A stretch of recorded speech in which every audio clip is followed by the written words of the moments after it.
خنده وجود داره. من با تحقیق از منابع مکتوب و مطلوب و شب نخوابی های بسیار بالاخره فهمیدم چند نوع خنده وجود داره. دسته اول، اونایی که معلوم نیست دارن میخندن یا دارن گریه میکنن.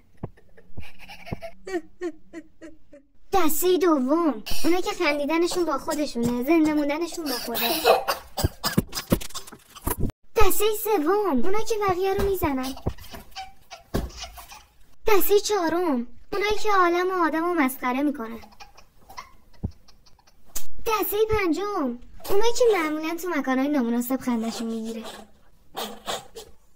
دسته ششم، اونایی که نفسشون قطع میشه و باید نگران باشی آیا مردن یا نه. دسته هفتم، اونایی که خندهاشون تو دماغیه. دسته هشتم، اینا کلا نمیخندن. تا جزء کدوم دسته بودی حتما برام کامنت کن.